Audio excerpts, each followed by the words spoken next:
Salutare, prieteni, cu voi este Mite și azi o să vă arăt niște scheme tari. Mi se pare mie sau afară plouă. Nu știu. Dar în orice caz, azi,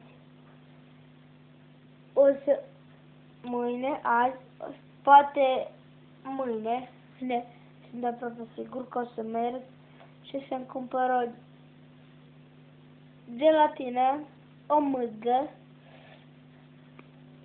care îmi place foarte mult și azi, după cum vedeți, sunt mai eu. Da, îmi place foarte mult mai eu și mă gândeam că poate o să stau puțin cu voi azi, știți? După cum vedeți, ăsta nu e telefonul meu bun, de fapt eu este bun, dar nu e telefonul meu. Dacă îmi dați un like, puteți veni să-l luați. Și nu știu unde stau, dacă îmi dați un like, puteți veni să-l luați. Și da, după cum vedeți, e Nokia, dar e foarte tare, o să șterg tot de pe el, toate pozele, tot. E puțin spart aici.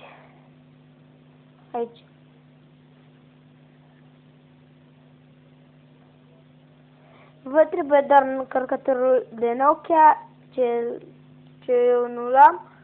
Am aici lângă mine unul, doar că, cred că mi l-a dat cu tot cu încărcător, dar nu știu unde este încărcătorul lui.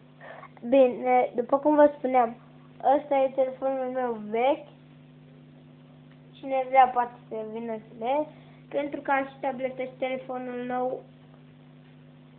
Și pe telefonul nou filmez.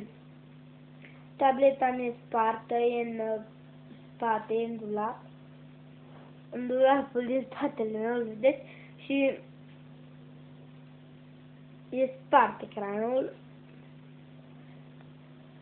Așa că, nu, pentru că puteam filma cu ea și să vă arăt telefonul meu ăsta, dar asta e viața.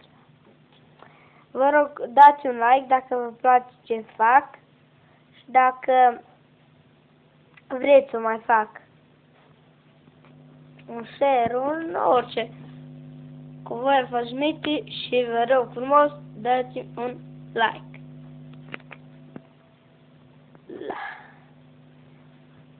O să pun puțină pauză și o să mă duc și o să vă spun salutare. Dar puțină pauză să spun. Detai pentru scurt.